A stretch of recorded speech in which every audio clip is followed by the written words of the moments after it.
All right, guys, here we go. So we're going to take you into what are called confidence levels or confidence intervals. Don't copy this down yet, guys. Just wait. I'm going to do some stuff down here, and then we'll go back to this one. So I got to explain some things. So confidence intervals are an extremely important piece of statistics. As you guys get used to this stuff, and I totally understand that it's a little bit tougher than normal because it's brand new. I get it.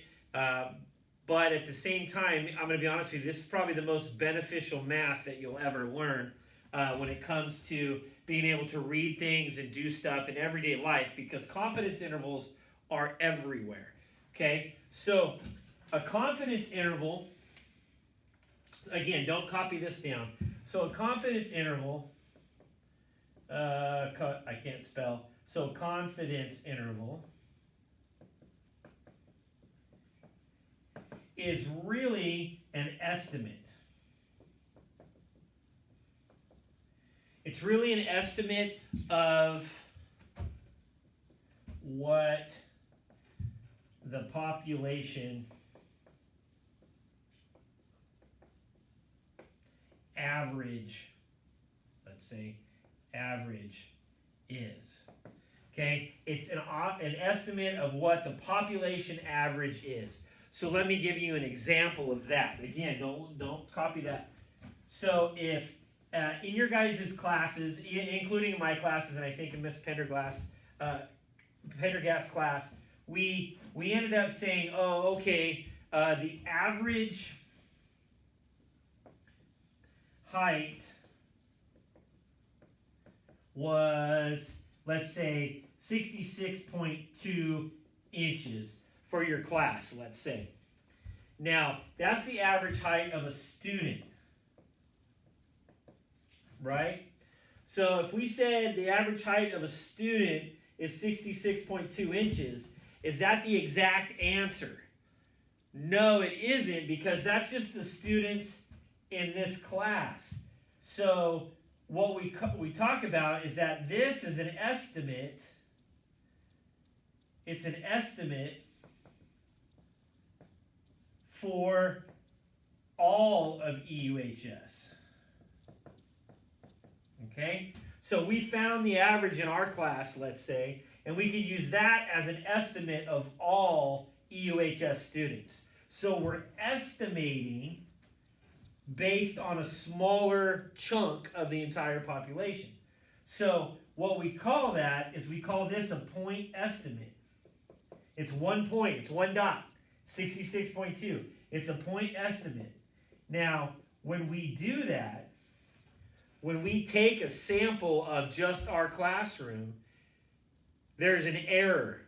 It's not always correct. So my question to you would be, if you thought about it and you looked at everybody in your class, which you can't really do that right now, and you looked around, would, let's say, 5 foot 6 inches, would that be a perfect estimate of the exact middle of everybody at school?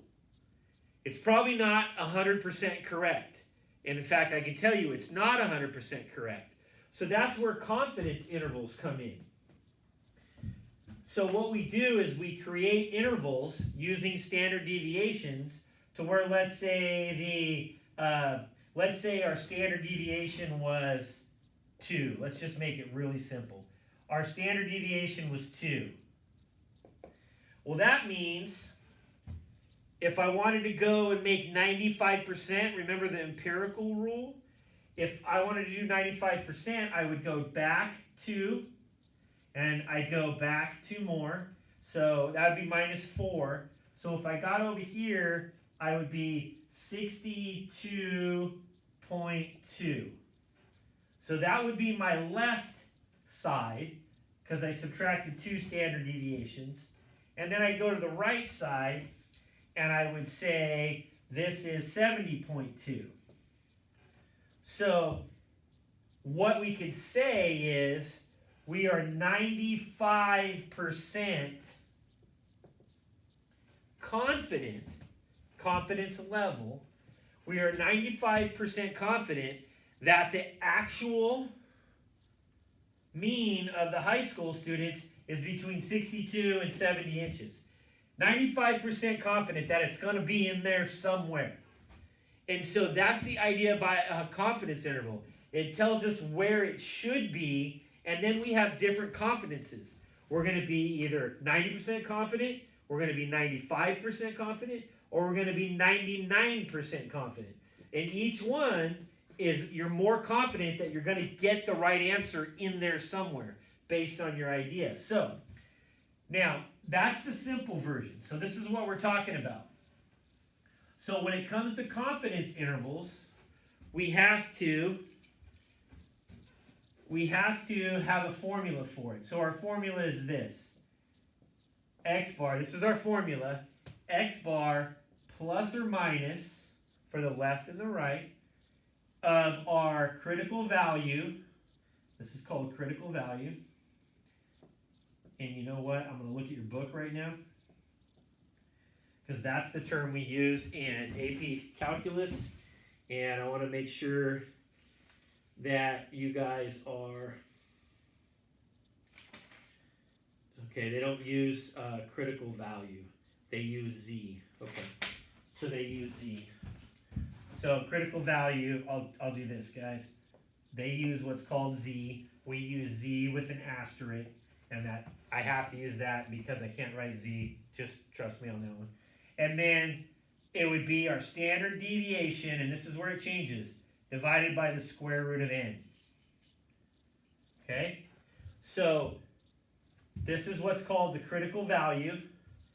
The critical values for confidence levels are here.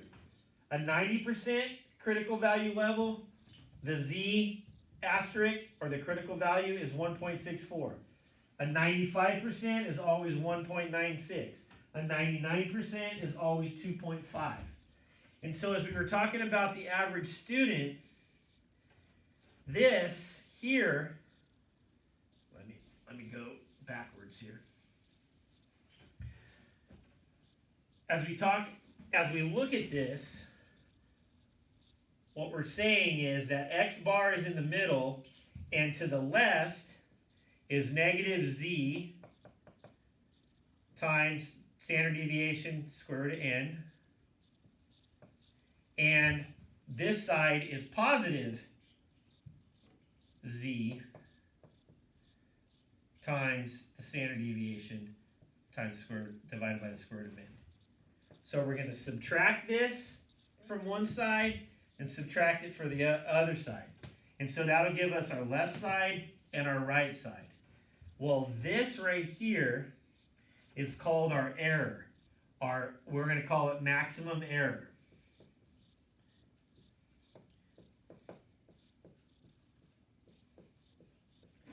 We're going to call this our maximum error.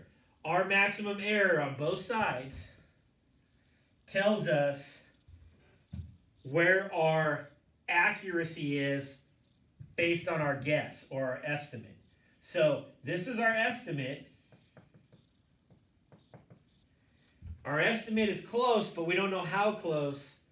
So we're going to add error to each side, which if you have a science class, it's margin of error. It's same idea. So we call it here, we call it maximum error. Okay? They call it standard error in some books. So now so for today, I mean, I did about a 3 or 4 minute explanation of something that takes like 2 chapters in AP statistics. So that's the idea. We've got an estimate in the middle, and then we've got an error on either side because we're just guessing. We're going to calculate the error today. So let's go ahead. Let me find my towel here. Let's go ahead and mess around with this here.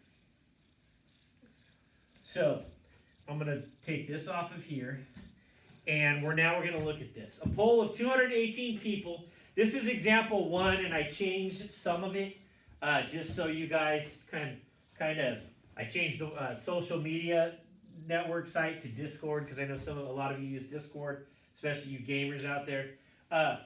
So a poll of 218 people, average 14 minutes per day with a standard deviation of 3.1 minutes on Discord during school.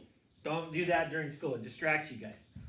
So, use a 95% confidence interval to find the maximum area. So we want to find the maximum error. So remember, this is our maximum error.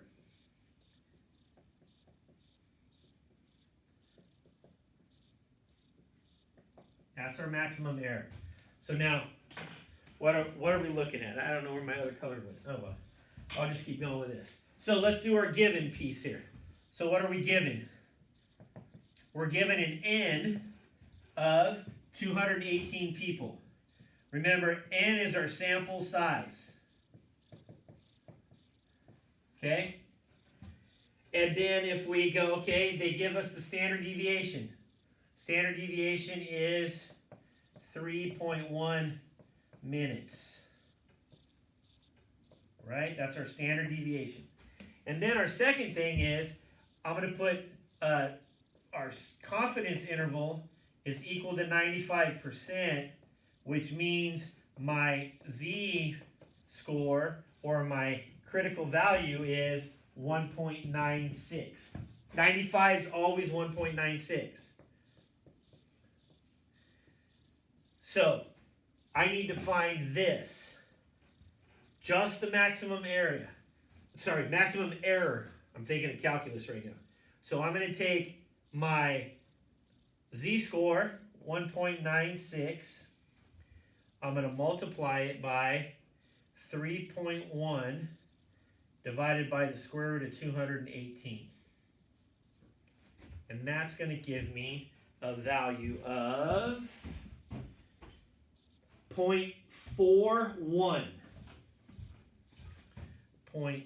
0.41 minutes. Okay? So, here's the idea. My best guess is 14 minutes. Right? That's my best guess. 14 minutes.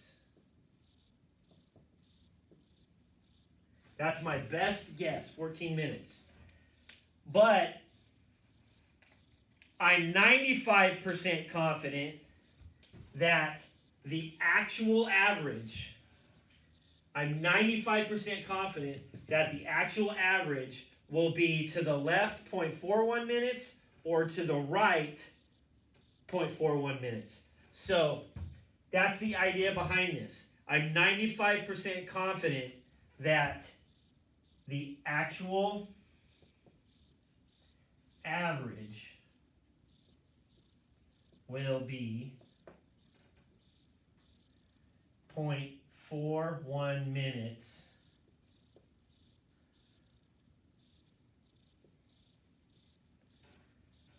above or below 14 minutes. Because that's my error. I'm either going to be possibly to the left 0.41 or to the right 0.41. So what we're looking for here, guys, on just today's assignment, is we're looking for calculating the maximum area only. The maximum area tells us how far to the left and how far to the right our actual value is compared to the actual middle, which is your average. All right, guys, good luck.